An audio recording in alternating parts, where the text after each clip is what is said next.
Hello everybody, नमस्कार। कैसे हैं आप लोग? आज अब नई ट्रिक टेक्निक के साथ आए हैं। आज का टॉपिक है ट्रिग्नोमेट्री। ट्रिग्नोमेट्री क्वेश्चन में हम वर्बली कैसे सॉल्व करेंगे। देखिएगा, बहुत सारा ट्रिग्नोमेट्री के क्वेश्चन ऐसा होगा जिसको हम इजीली सॉल्व नहीं कर पाएंगे, और सॉल्व करेंगे तो बहुत समय बर्बाद होगा।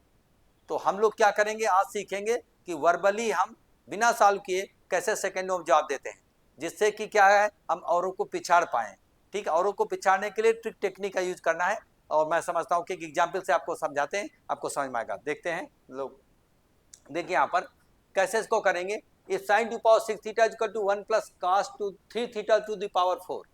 अब कितना मुश्किल है, कास 3 थीटा का वैल्यू आप क्या होता है 4 cos cube theta minus 3 cos theta, इसका करोगे पावर 4 करोगे, एक्सपेंड करोगे, फिर साइन को कास में, कास को साइन में ब्रेक करोगे, जो भी करके सॉल्व करोगे। Lot of time will be wasted. इतना आसान नहीं है इसको आप सेकंडों में जवाब दे पाओ, लेकिन मैं हम लोग सेकंडों में जवाब दे पाएंगे।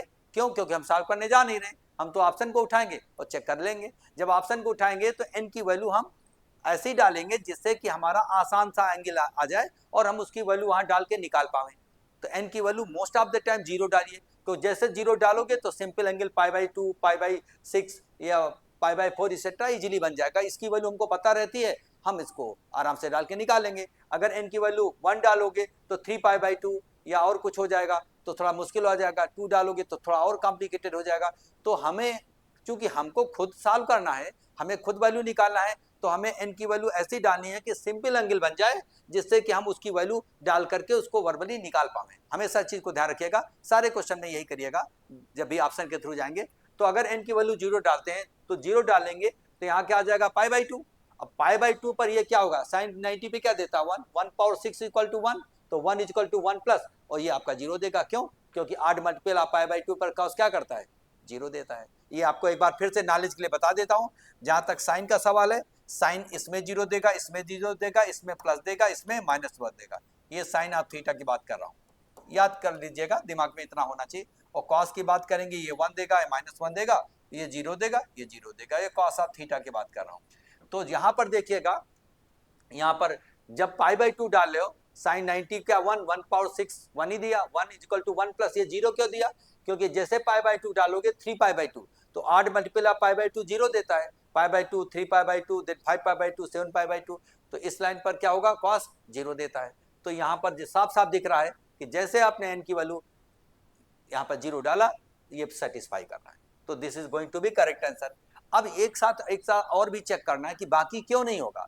बाकी को रिजेक्शन मेथड से उसको हटाना है, तो हम लोग एन की वैल्यू इसमें डालते हैं, क्योंकि कभी कभी एक से ज्यादा ऑप्शन मिल जाएगा, तो फिर आपको एन की वैल्यू फिर जीरो के बाद फिर 1 या -1, 2 या -2 डाल करके you can verify, you can get eliminate the remaining options. तो let me eliminate the other one. तो यहाँ पर हम लोग क्या करेंगे, एन इक्वल टू जैसे जीरो इसमें डालेंगे तो π/6 इज ए सिंपल एंगल डालेंगे, इजीली निकल जाएगा। तो π/6 मतलब 30 डिग्री। तो साइन 30 का मतलब 1/2, 1/2 का पावर 6 करोगे तो और छोटा हो जाएगा। फ्रैक्शन का पावर बढ़ाते हैं तो और छोटा हो जाता है। तो ये तो फ्रैक्शन दिया, इधर 1 प्लस समथिंग, क्योंकि ये भी फ्रैक्शन देगा लेकिन 1 से अधिक होगा, बिकॉज आप इवन पावर नेगेटिव देगा नहीं। तो right hand side is always more than 1, 1 plus something, और left hand side is smaller than 1, because fraction power 6 और छोटा हो जाएगा। तो this is not going to be satisfy. Similarly यहाँ पर जीरो डालोगे, π/4 यहाँ पे डालोगे, 1/√2, 1/√2 पावर 6 करोगे तो 1/2 क्यों आ जाएगा, फ्रैक्शन हुआ, ये 1 प्लस समथिंग 1 से अधिक होगा, इवन पावर है। तो स्वाभाविक है यहाँ पर भी बैलेंस नहीं करेगा। राइट हैंड साइड 1 से अधिक होगा, लेफ्ट हैंड साइड 1 से कम होगा। तो नन ऑफ दीज इसलिए नहीं होगा क्योंकि 1 ऑफ दीज हो चुका है। तो ये हुआ तो बाकी क्यों नहीं हुआ? अगर रीजन के साथ करोगे तो और से हो जाओगे। तो मैं समझता हूँ कि बताओ, अगर आप इसको सॉल्व करोगे तो कितना समय लगेगा, और जब नहीं कर रहे हैं तो वर्बल कैसे कर पा रहे हैं। तो यही सिखाने के लिए मैं आया हूँ, और भी बहुत सारा एग्जाम्पल दे रहा हूँ। आप इस तरीके से सोचिएगा, करिएगा, आप देखिएगा औरों को पिछाड़ पाओगे और आपको मजा आएगा। नहीं जो क्वेश्चन सॉल्व कर पा रहे हो, ठीक है, उसको भी हम लोग सही जवाब दे पा रहे हैं, यही इसी में तो मजा है। चलो चलते हैं हम लोग नेक्स्ट क्वेश्चन के लिए, नेक्स्ट क्वेश्चन की ओर। तो if 11 sin square theta plus 7 cos square theta equal to 8, then theta equal to. तो हियर आल्सो अगर हम साइन को cos या cos को साइन में कन्वर्ट करें, फिर क्वाड्रेटिक करके सॉल्व करेंगे, lot of time will be wasted. तो हम लोग क्या करेंगे, वर्बल करेंगे। तो एन की वैल्यू हम सिंपल डालेंगे। अगर जीरो डालते हैं तो ज्यादा आसान, π/6, 1 डालेंगे तो 1 प्लस π/6 थोड़ा कॉम्प्लिकेटेड हो जाएगा, 2 डालेंगे तो और थोड़ा कॉम्प्लिकेटेड हो जाएगा।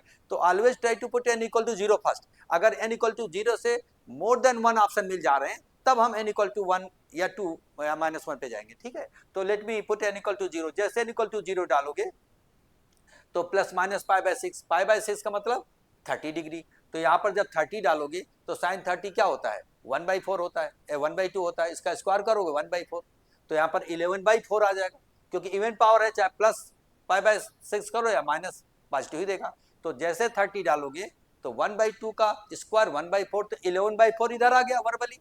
और इधर क्या करोगे, √3/2 होता है cos 30, तो √3/2 का स्क्वायर करोगे तो 3/4, तो 3 इंटू 7 21 21 डिवाइडेड बाई 4। अब इधर क्या मिला था आपको, 11/4, इधर 21/4, तो 4 तो नीचे एलसीएम कॉमन हो गया, तो यहाँ 11 और plus 21, 11 plus 21 is equal to 32, 32 divided by 4 8। This is going to balance, तो this is going to be correct answer. अब अगला क्यों नहीं होगा उसको भी चेक कर लेते हैं। 0 डाला, इसमें प्लस माइनस इवन पावर है, कोई फर्क नहीं पड़ेगा, plus theta minus theta same देगा, इवन पावर है।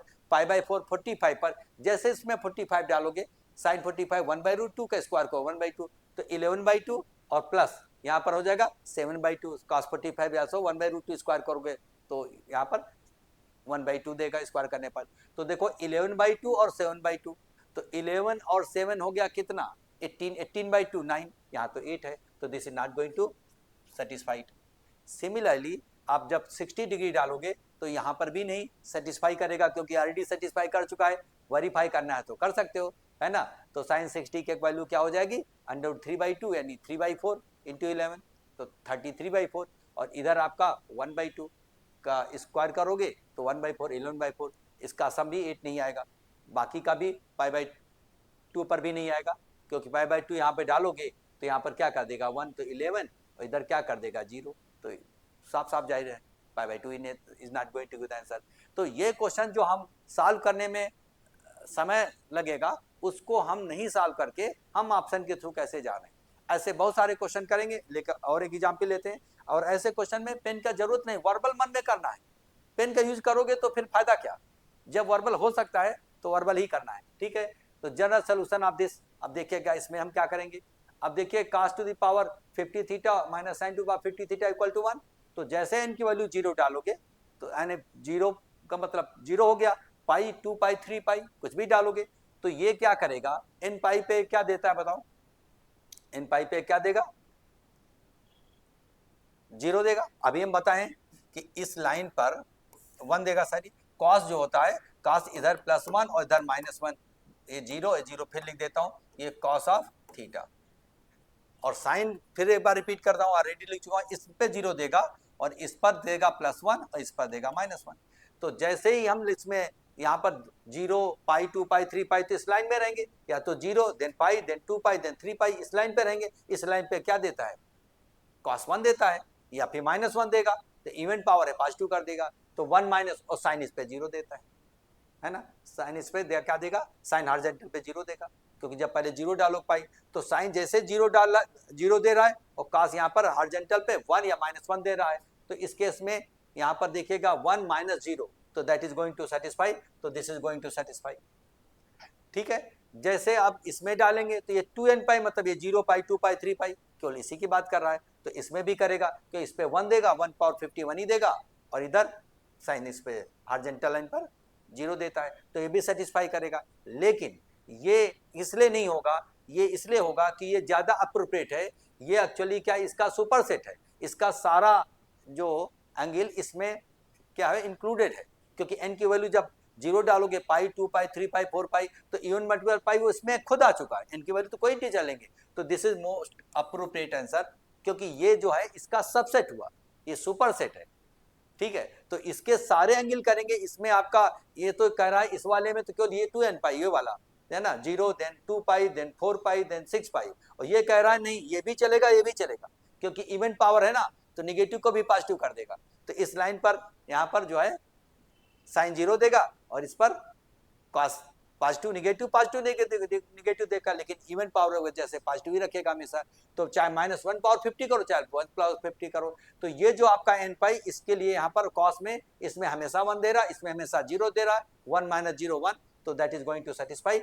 इसीलिए ये ना होकर के ये होगा, ये भी सेटिस्फाई कर रहा है लेकिन ये सुपर सेट है, ये इसका सबसेट है, तो ये इसमें इसके सारे एंगल इसमें ऑलरेडी इंक्लूडेड हो गए। और इसमें क्या है, एन पाई में निगेटिव पर भी ये कर रहा है, इसलिए वर्बल है। अब आगे बात करेंगे तो वर्बल है, जैसे π/2 डालोगे तो क्या होता है, cos π/2 जीरो, और इधर -1 सेटिस्फाई नहीं करेगा। और यहाँ पर भी वही जीरो डालोगे एन की वैल्यू तो π/2, तो π/2 पर क्या होता है, 8 मल्टीपल पर cos तो zero, zero -1, zero -1, -1 is not equal to 1। तो साफ साफ जाहिर है, ठीक है, ये तो सेटिस्फाई कर रहा था, क्यों, तो यही क्यों होगा, ये क्यों नहीं होगा, मैं बता चुका हूँ, ये इसका सुपर सेट है, इसके सारे एंगल इसमें इंक्लूडेड है, क्योंकि यहाँ पर इस पे भी चलेगा, इस पे भी चलेगा, इवन पावर की वजह से। अगर इवन पावर नहीं होता तब फिर हम इसको देखते, क्योंकि इवन पावर है तो निगेटिव का भी स्क्वायर करके पॉजिटिव करते हो तो 1 - 0 हमेशा देगा इस पर्टिकुलर एंगल में, है ना। तो this is going to be correct answer. I think you are getting it. Move करते हैं नेक्स्ट क्वेश्चन में।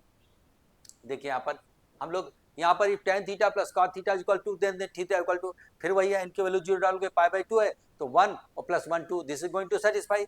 अब माइनस, अगर n पाई माइनस बात करें तो माइनस करेंगे, n पाई का मतलब यहाँ पर n पाई ये लाइन होगी, और माइनस करोगे तो या तो फोर्थ क्वाड्रेंट में रहोगे, इसमें निगेटिव निगेटिव देगा, है ना, इसमें निगेटिव देता है। और इसमें जब हम बात करेंगे तो n पाई प्लस का मतलब या तो फर्स्ट में रहोगे या तो थर्ड में, तो फर्स्ट और थर्ड में tan का पॉजिटिव रहता है, तो हमेशा 1 1 ही करेगा। तो यहाँ पर क्या आएगा, -1 करेगा, तो प्रॉब्लम हो जाएगा, -1 इज नॉट इक्वल टू 2। तो ये फोर्थ में निगेटिव, ये वाला जब एंगल ले रहे हो तो यहाँ फोर्थ में और सेकंड में, है ना, 2 पाई में घटाओगे तो इधर आ जाओगे, और n पाई में पाई 8 मल्टीपल पाई में जोड़ोगे तो इधर आ जाओगे, तो इधर इधर ये वाला लोगे तो -1 देगा, और ये वाला दोगे तो +1 देगा। क्यों, तो क्या तो फर्स्ट में रहेगा या तो थर्ड में रहेगा, और फर्स्ट एंड थर्ड में पॉजिटिव रहेगा। n पाई है ना, एक बार हर बार जोड़ रहे हो, 2 पाई पर भी, पाई पर भी, 2 पाई पर भी, पाई पर भी, तो 1 1 हमेशा 2 करके, तो this is going to balance it and this is not going to balance it. अब आगे बात करते हैं कि π/3, n की वैल्यू जीरो डाला, π/3 आई मीन 60, तो 60 डालोगे, tan 60 होता है √3, 1/√3, तो 3 + 1/√3 will never be equal to 2, in the same way that will also not be then, है ना, माइनस में भी नहीं करेगा। तो कहने का मेरा मतलब है, n की वैल्यू सिंपल सा आप क्या करोगे, जीरो डालोगे, और उसको डाल करके आराम से इसको आराम से कर सकते हो, ठीक है। तो इसी टाइप का बहुत सारा क्वेश्चन हम आगे भी बताते रहेंगे, करते रहेंगे, आप भी ट्राई मारिएगा, ठीक है। और देखिएगा जो क्वेश्चन टफ लगे, नहीं कर पा रहे हो, क्योंकि ये जो ट्रिग्नोमेट्रिकल क्वेश्चन का सलूशन है उसमें बहुत सारा क्वेश्चन है जो कि आप उसको वर्बली कर सकते हो बिना ज़्यादा कुछ दिमाग लगाए। बस n की वैल्यू आपको ऐसा चॉइस करना है जो आपके लिए आसान हो जाए। तो हम लोग मिलते हैं नए वीडियो में नई ट्रिक टेक्निक के साथ, ठीक है। तब तक देखते रहिएगा, एंजॉय करते रहेगा, और मिलते हैं अगले वीडियो में। Thank you very much for watching this video.